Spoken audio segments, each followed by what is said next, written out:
Now that Assassin's Creed Mirage is out of our way, the focus is slowly shifting towards the next Assassin's Creed game. And if you still don't know about it, it is Assassin's Creed Codename Red. And it's set in feudal Japan. That is a pretty big deal because it's probably the most requested setting by far. Also, we have never actually seen an Assassin's Creed game that is set in an East Asian setting. I mean, there was Assassin's Creed Chronicles China, but I wouldn't call it a full game. As of now, I've heard that the game is already playable, which means that they have a ton of time to do the testing and improve the performance and fidelity of the game. If they have this much time for that, the game is gonna look insanely good. We're also gonna see more details regarding this in early 2024. In this video, I'm gonna be talking a lot more about the things that we know so far. There's a lot of things that has been leaked by Insider Gaming, Jonathan, and I'm just gonna talk about it properly in this video. Now, why is it gonna be a big deal? Well, there's multiple things at play. First is obviously the setting, as I mentioned before. It's feudal Japan. It's a setting that we are not familiar with at all, not even close. Change is exciting for the most part. It's the same reason people were so excited for Assassin's Creed Origins. We're also gonna see samurais and ninjas, and who does not like that? The second reason is probably the most important reason though, and that is this game is gonna have massive differences from the previous games because it's a next-gen game. Now, for those of you who don't know, if you saw two previous Assassin's Creed games that are Assassin's Creed Valhalla and Mirage, they were both made for the next-gen consoles,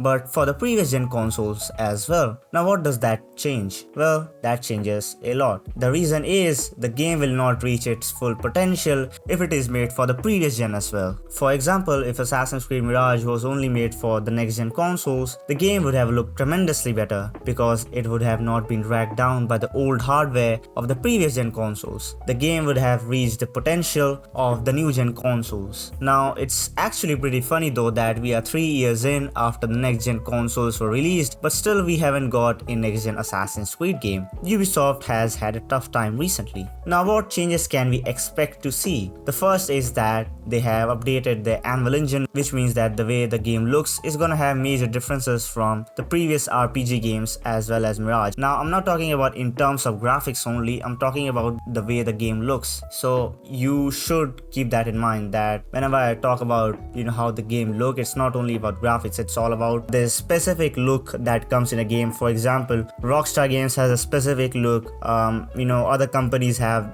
their own specific look, and some things are changed every time the engine is updated and the new graphics shaders are introduced and stuff like that. So that is how it works for the most part. If you see how Assassin's Creed Unity looked and compared with the games after Assassin's Creed Origins, they have quite different looks, even though they were made in the same engine, because they updated it from Origins, by the way. Now, for making this easier for you, there were eras of the Assassin's Creed games. I would put Assassin's Creed 1 and Ezio Trilogy in one era. The next one would be Assassin's Creed 3, Black Flag and Rogue. Then Assassin's Creed Unity and Syndicate would be there, and the final would be Origins, Odyssey, Valhalla and Mirage. Though I would say I'm little confused between the split of Odyssey and Valhalla. I still feel like they had a lot of things in common. I think you should expect Assassin's Creed Red to have a different jump like there was in Assassin's Creed Black Flag to Assassin's Creed Unity, because there is a total generation change. So I think because of that, the UI is gonna be pretty different, the look of the game is gonna be different, the gameplay is gonna be different, probably the parkour and stealth is also gonna be different as well. Now, another thing that stems out of this is that if you have watched my previous videos, I have talked why I personally don't like the RPG style Assassin's Creed game, but it was interesting to know that Assassin's Creed Red is also gonna have focus on stealth despite it being an RPG style game. And what's even more interesting is that we are gonna have a protagonist specifically specializing in stealth, and that is the character we see in the announcement trailer of the game. She is a female shinobi, and on the contrast, we have an African male samurai who is also gonna be a protagonist. We're gonna see true protagonists in the game, similar to what we see in Assassin's Creed Syndicate. The African male samurai is gonna have more of an aggressive style. Now, as I previously mentioned about the characters, the male samurai is said to be an African refugee. He is believed to be Yasuke, the first African samurai. He was there in late 1500s. Now, there is a book about him in which it's written he was employed as a muscle. This fits perfectly with him being the aggressive protagonist. Yasuke's story has been rewritten to align with the game's narrative. And this is the thing that happens in every Assassin's Creed games. If you see Assassin's Creed Black Flag, obviously, the pirate that they were, those pirates were real, by the way. The Blackbeard guy, Mary Reed, they were all real, but story were kind of changed to align with the game. That's it. The other character is obviously, as I mentioned before, a female shinobi known as Naoi Fujibayashi. Now, I'm not Japanese, so I don't know how to pronounce it, but trying to be as close as possible. She is the daughter of the legendary Fujibayashi Nagato. She will be able to use kunais, shurikens, smoke bombs, and bells. This is only available to her. Now, one thing you have to keep in mind is that both of these characters are gonna have different abilities and stuff like that. For example, as I mentioned, she's gonna have kunais, shurikens, smoke bombs, and bells. It's gonna be a little different for Yasuke. Neo is gonna have different, Yasuke is gonna have difference. Now, I don't know what's exactly is gonna be there for Yasuke. It's still not leaked till now, but I bet it's gonna be something related to, the heavy style weapons and stuff like that, combat and not stealth. Both Naoi's and Yasuke's stories will start off with a tragedy, and I really like this because they're already starting with some heat. Now, if you saw Assassin's Creed Syndicate,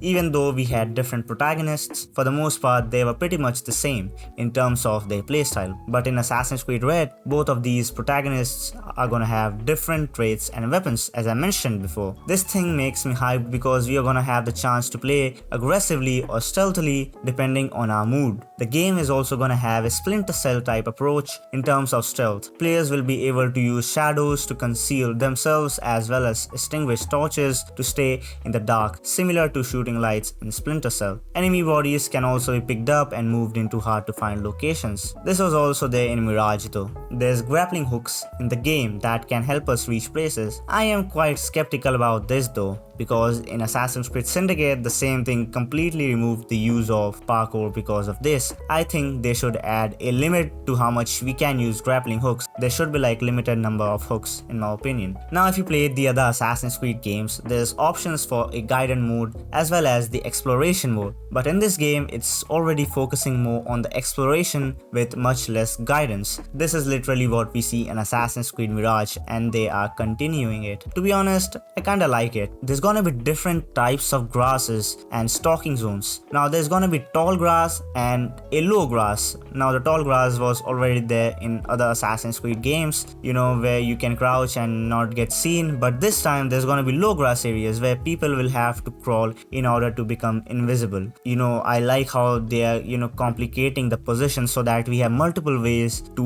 infiltrate that position. And it's not gonna be that easy this time. You have to keep all these things in your mind. And with this, as I mentioned before, they added stuff like extinguishing torches and stuff like that, and creating shadow zones to not get spotted. This thing combined with these grass thing, all these things kind of make it really good in my opinion, and really, stack up all these elements together so that people can have varied degrees of playstyle. It's also rumored that there's gonna be breakable environments in the game as well, and that's gonna be a completely new thing in an Assassin's Creed game, and I would love to see this. Like, for example, you see in the Japanese types of houses, there's like these doors through which you can see, and they are not that solid type of doors. I don't know what's the material that is present, but you can actually tear that up. So maybe we can use that. If there's a guy on the other side and we see his shadow, we probably can stab him from the other side of the door.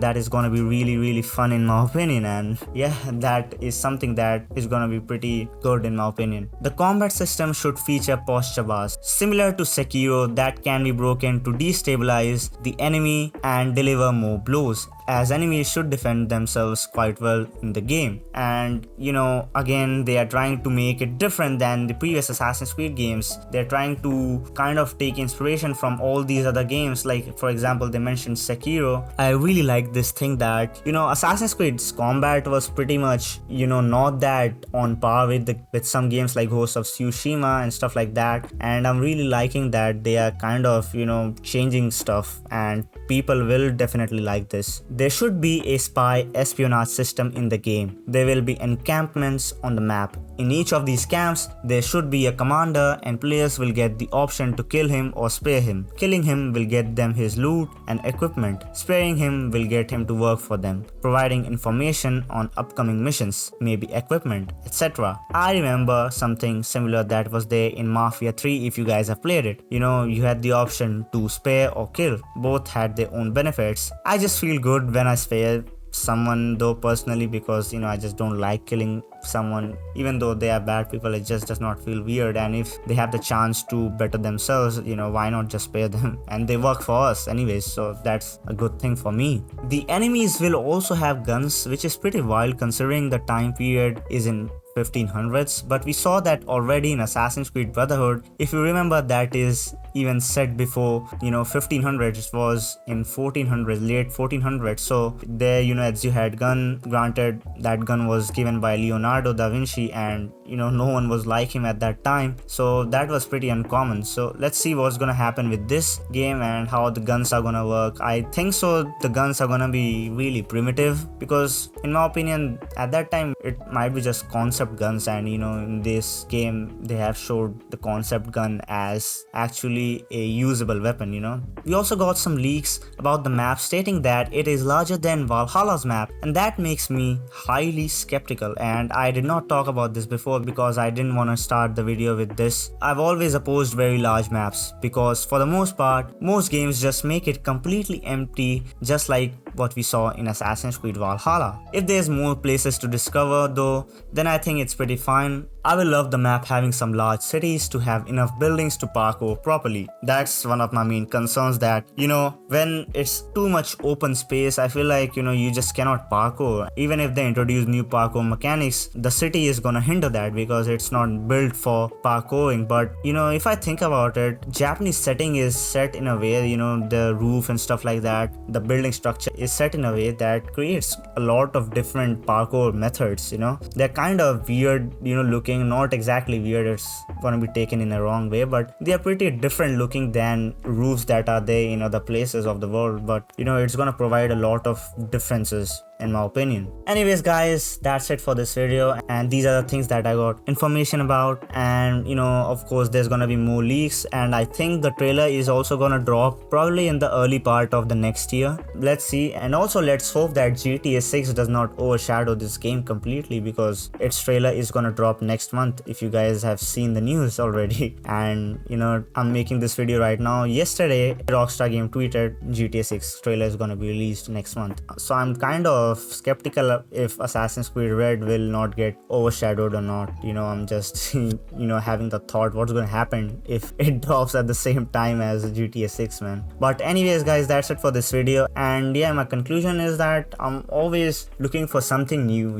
Even though it's gonna be an RPG game, I still feel like there's a lot of stuff to be enjoyed in this game, because it's a completely different setting, and I believe that the Japanese setting is gonna be much more better than the setting that was there in Valhalla, the England setting, because there was nothing at that time in that place. So I just feel like this setting is gonna make a lot of difference, and the way the game looks is gonna be also different and completely gonna surprise us. I just hope that happens. Make sure to like and sub if you enjoyed this video. Comment down below if you have any thoughts and more information about this game, by the way. I'll see you guys in the next one.